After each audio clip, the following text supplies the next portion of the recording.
Hey everyone, it's Adam here. We're mid-cycle into this build, believe it or not. And so you've probably seen now like 25 videos featuring this bike, little bits and bobs being installed. And you're probably at the point now like, dude, it's almost May. When's the bike gonna leave the garage? Well, I'm recording this the first couple of days of April, but I only post one video to YouTube each day. So I wanted to kind of like spend a second talking about where we are with the build and just kind of like having a bike side chat with you guys. So where we are is that a lot of like really low hanging fruit is kind of installed. Tomorrow, the Alt-Rider package arrives, which will be the side stand enlarger right there, the crash bars, the skid plate, the radiator guards, and a couple other small things, like really tiny stuff, I think, that's coming. Where we are with another thing that's just happened is I just had to mail my Erica and Savina lights off to Clearwater in California. Should be there in a few days, but the reason why is because the connectors this is the Dixies, but the connectors were both broken right here, and I couldn't get them to thread onto the wiring harness. And so I sent a video into them. They said, you know what, just mail them to us, and we'll replace the wiring and make it new again. And so I've done that. So that'll be probably at a week to the good thing is though, if I go around to the front of the bike, you can see that the Clearwater wiring harnesses are down here, and where are you? And right here. So basically those harnesses, I can put the bike back together, and then when those lights come in, I can just attach them to the upper crash bars. But stuff like the headlight guard is done, Easy Pass is done. I need to next is going to be the Garmin gets done, and then the last thing, I'm kind of sliding around the floor here, just sliding around. Ow. Is wiring. So like I'm trying to, you'll see this later, so just know if you've seen this, I've already kind of decided, but I'm basically going to have the Clearwater stuff tucked underneath the air intake box. So the air box is going to be here on top of this, and that's the ABS pump there. This doesn't get that hot, so I think it'll be fine to keep that wiring there. I was going to have, that bee is pissed. It's a honeybee. Huge honeybee. You hear this guy? Man, that bee is really mad. I was going to wire this stuff these Clearwater lights, directly into the battery, but this neutrino will actually do pretty serious output. And I was going through my wiring, and like, this bike won't have a dash cam. It won't have the heated seat controller. Hey man, don't you dare get any ideas. I'm watching you. That is a gigantic honeybee. Look at this guy. He's huge. He's going to every brightly colored thing in the room, trying to infect it, pollinate it. I'm actually going to take this bee outside. Give me a second.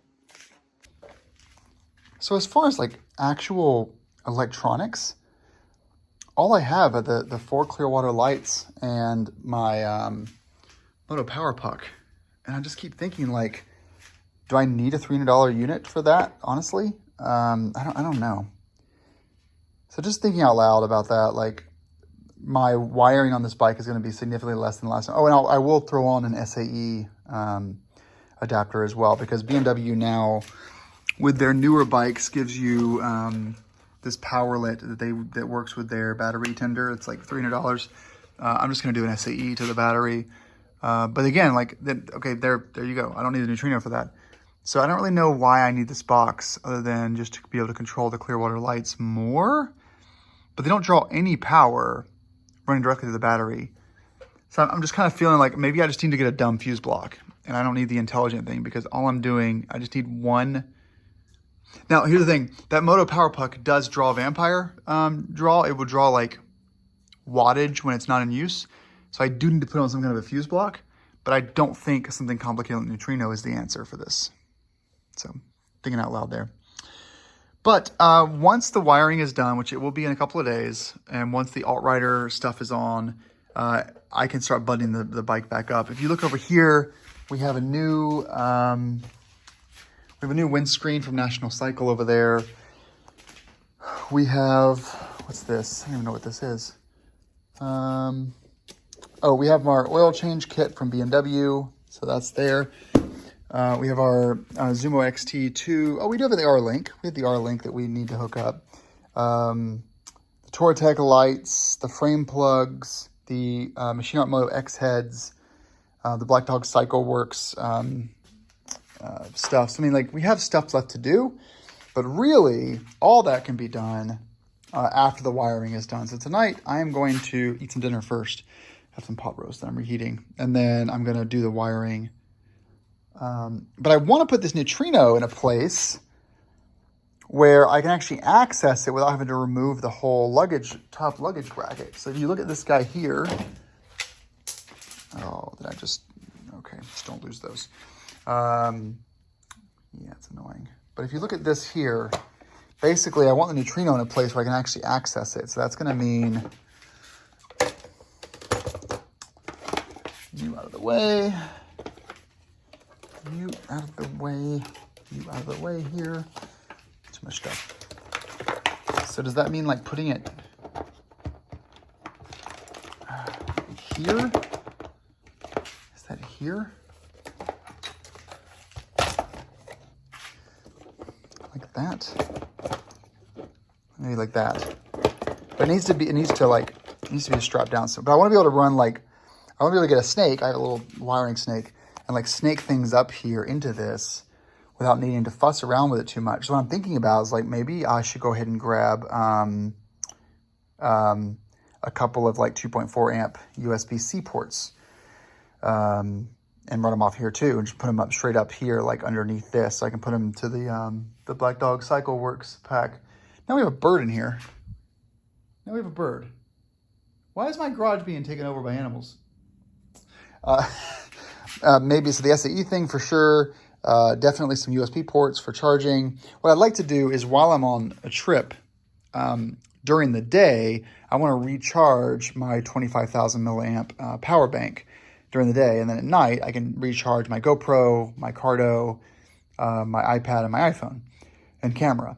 And so that's kind of what I was thinking about. Like maybe I'll get a couple of USB ports here that kind of just run up into, I don't know, maybe I built some kind of a little box that can house USB plugs, and that just gets glued like right here somewhere. But anyway, I want the neutrino accessible so I can do troubleshooting on the road. And so I'm thinking about putting it like there. Well, we'll see. But anyway, I'm going to go into the weeds here. I'm not going to do a wiring video, or I'll do a wiring video when it's all done. I'm not going to do that a how-to wire video, mostly because I need to make sure I don't lose these. Mostly because I'm not really good at that kind of thing, so I'm just gonna embarrass myself if I do like a how to do wiring. But things are coming together. I think you're probably gonna see 5 to 10 more videos in this build before it's done. By the time you've watched this video, I will be at Tail of the Dragon. There is a Tame the Dragon, a BMW K16 event, Tame the Dragon, that BMW MOA is working on the registration for. I'm a volunteer there. I have some stuff for my 12,000 mile trip that I need to test out. And so I'll be taking the 1250 there. I'll keep the street tires on it. And that way I just, I'll be Tail the Dragoning up. I won't do any off-roading. But I am going to be breaking in some equipment I bought. That'll be May 5th, 6th, 7th.